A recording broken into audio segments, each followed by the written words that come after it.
എൻ്റെ പേര് ബിൻസി എന്നാണ്. ഞാൻ തിരുവനന്തപുരത്തു നിന്നാണ് വരുന്നത്.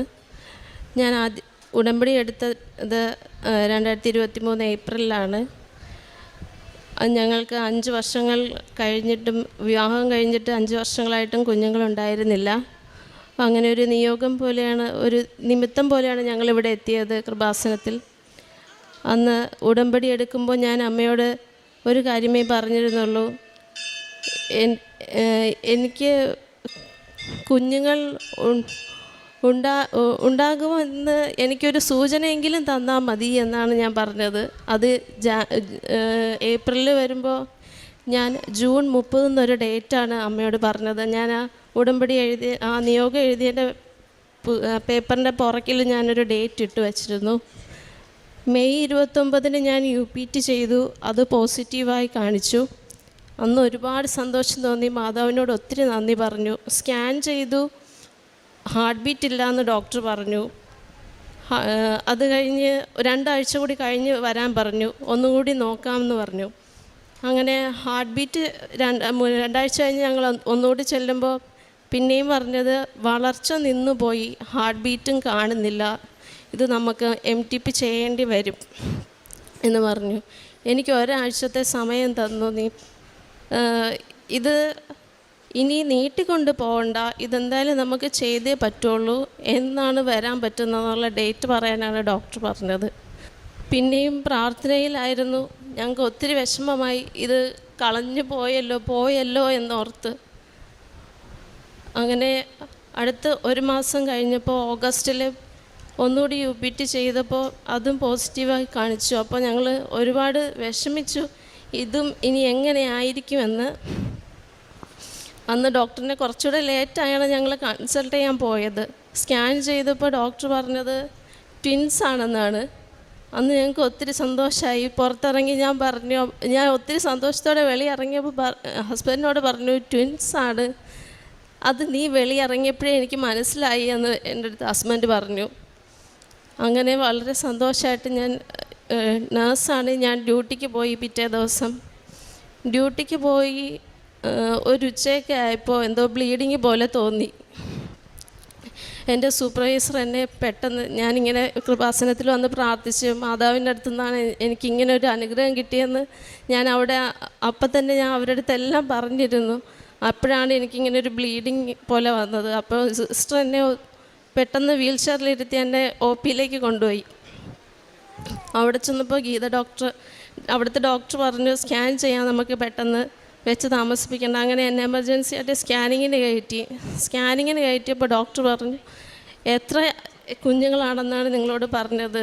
ഞാൻ പറഞ്ഞു 2 പേരാണെന്ന്. ഞാൻ അവിടെ ചെന്നപ്പോഴേ അവരോട് പറഞ്ഞു ട്വിൻസാണ്, ബ്ലീഡിങ് ആയിട്ട് ഇപ്പോൾ കാണുന്നു. അങ്ങനെ അപ്പോൾ അവർ പറഞ്ഞു 2 പേരല്ല 3 പേരാണെന്ന്. ഹസ്ബൻഡും എൻ്റെ അനിയനും അവിടെ വർക്ക് ചെയ്യുന്നുണ്ടായിരുന്നു സെക്യൂരിറ്റീസായിട്ട്. അപ്പോൾ തന്നെ അവരും അവിടെ വന്നു. പുറത്ത് ഞാൻ ഇറങ്ങുമ്പോൾ അനിയൻ കരയാണ്, അവൻ്റെ കണ്ണിൽ നിന്ന് ഇങ്ങനെ വെള്ളമൊക്കെ വരുന്നു. ഞാൻ വെളിയിറങ്ങിയിട്ട് ഇവർ 2 പേർക്കും പറഞ്ഞു 2 പേരല്ല 3 പേരാണെന്ന്. അപ്പോൾ അവരെല്ലാം നല്ല സന്തോഷത്തിലായി. ഞങ്ങൾ മാതാവിന് ഒത്തിരി നന്ദി പറഞ്ഞു. ഞങ്ങൾക്കിങ്ങനെ ഒരു അനുഗ്രഹം കിട്ടുമെന്ന് ഞങ്ങൾ പ്രതീക്ഷിച്ചിരുന്നില്ല. ഞാൻ ഒന്നേ ചോദിച്ചുള്ളൂ, പക്ഷേ എനിക്ക് 3 പേരെ തന്നു. അങ്ങനെ ഓരോ സ്കാനിങ്ങിൻ്റെ സമയത്തും ഓരോരോ പ്രശ്നങ്ങൾ ഡോക്ടേഴ്സ് പറയും. NT സ്കാൻ ചെയ്തു, അതിൽ നേസൽ ബോൺ കണ്ടില്ല 3 പേർക്കും. അങ്ങനെ 5ാമത്തെ മാസം വരെ നേസൽ ബോൺ വന്നില്ല. അങ്ങനെ ഡൗൺ സിൻഡ്രോം ആയിരിക്കും കുഞ്ഞുങ്ങൾക്ക് എന്നൊക്കെ പറഞ്ഞ് ഞങ്ങൾക്ക് ഒത്തിരി വിഷമമായിരുന്നു. ആ സമയം മൊത്തം ഞാൻ ഒത്തിരി ടെൻഷൻ അനുഭവിച്ചു. ഇതിൻ്റെ പേരിൽ ഓരോ സ്കാൻ ചെയ്യുമ്പോഴും ഓരോരോ കാര്യങ്ങൾ പറഞ്ഞിട്ട്, പിന്നെ 3 പേരുടെയും സ്കാനിങ് ചെയ്യുന്നതോടെ ഞങ്ങൾക്ക് സാമ്പത്തികമായിട്ട് ഒത്തിരി ബുദ്ധിമുട്ടുകൾ വന്നു. പക്ഷേ സ്കാനിങ്ങിൻ്റെ സമയമാകുമ്പോഴേക്ക് എങ്ങനെയെങ്കിലും ഞങ്ങളുടെ കയ്യിൽ മാതാവ് കാശ് കൊണ്ട് എത്തിക്കുമായിരുന്നു. അങ്ങനെ ഒരു മുടക്കവും കൂടാതെ എല്ലാ സ്കാനിങ്ങും ചെയ്തു. ഓരോ തവണ ഡോക്ടറിനെ കാണാൻ ചെല്ലുമ്പോഴും ഡോക്ടർ അഡ്മിറ്റാകാം, ഷുഗർ കൂടുതലാണ് അങ്ങനെ പറയും. ഹൈ റിസ്ക് പ്രഗ്നൻസിയാണ്. 2 ഡിസ്ക് പ്രൊലാപ്സ് ഉണ്ടായിരുന്നു ആ സമയത്ത്. അതിൻ്റെ കൂടെ തൈറോയിഡിൻ്റെ പ്രശ്നം ഉണ്ടായിരുന്നു, ഡയബറ്റീസും ഉണ്ടായിരുന്നു.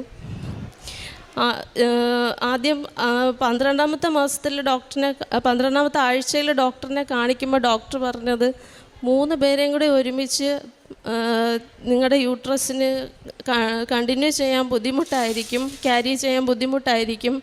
PCOD ഉണ്ടായിരുന്നതുകൊണ്ട്, ഹോർമോണിൻ്റെ ബുദ്ധിമുട്ടുകൾ ഉണ്ടായിരുന്നതുകൊണ്ട് നിങ്ങൾക്കത് കണ്ടിന്യൂ ചെയ്യാൻ പാടായിരിക്കും. ചിലപ്പോൾ 3 പേരും ഒരുപോലെ അങ്ങ് പോവും, അബോഷനായി പോവും.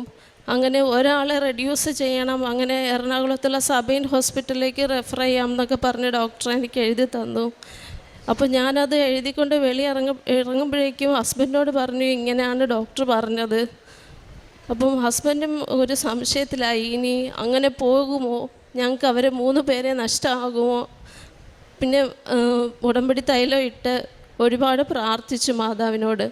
മാതാവ് അങ്ങനെ ഞങ്ങൾ വീട്ടിൽ പോയിരുന്നിട്ട് പിന്നെ ആലോചിച്ചു, എന്തായാലും ഇങ്ങനെ പറഞ്ഞിട്ട് ഇനി ആ ഹോസ്പിറ്റലിലോട്ട് എങ്ങനെ പോകും. പക്ഷേ ഞങ്ങൾ രണ്ടുപേരും അത് അവരുടെ ഹോസ്പിറ്റലിലോട്ട് ഇനി പോകുന്നില്ല, ഇനി അവർ പറയുന്ന പോലെ ചെയ്യുന്നില്ല എന്ന് തീരുമാനിച്ചു. മാതാവിനോട് പ്രാർത്ഥിച്ചു, മാതാവ് ഇത് ഞങ്ങൾക്ക് എങ്ങനെയെങ്കിലും ഇവരെ 3 പേരെ ഞങ്ങൾക്ക് നല്ല ആരോഗ്യവാന്മാരായിട്ട് ഞങ്ങൾക്ക് തരണേന്ന് പ്രാർത്ഥിച്ചുകൊണ്ട് തന്നെ ഞങ്ങൾ കണ്ടിന്യൂ ചെയ്തു. ഉടമ്പടി തൈലം ഉപയോഗിച്ച് പ്രാർത്ഥിച്ചുകൊണ്ട് കുരിശ് വരച്ച് പ്രാർത്ഥിക്കുമായിരുന്നു എന്നും രാത്രിയിൽ. അങ്ങനെ 28ാമത്തെ ആഴ്ചയിൽ ആണ് ഡോക്ടർ സിസേറിയൻ ചെയ്യാമെന്ന് പറഞ്ഞിരുന്നത്. അപ്പം അത് 28ാമത്തെ ആഴ്ചയിൽ സ്കാൻ ചെയ്ത് കണ്ടപ്പോൾ ഡോക്ടർ പറഞ്ഞു, കുഴപ്പമില്ല, അവർക്ക് ഒരു കുഴപ്പമില്ല, കണ്ടിന്യൂ ചെയ്ത് പോകാം, ഒരു കുഴപ്പമില്ല എന്ന് പറഞ്ഞു. അപ്പം പിന്നെയും കണ്ടിന്യൂ ചെയ്യാൻ തീരുമാനിച്ചു. 34ാമത്തെ ആഴ്ച വരെ നമുക്ക് നോക്കാം, 35 ആഴ്ച വരെ നമുക്ക് നോക്കാമെന്ന് പറഞ്ഞു.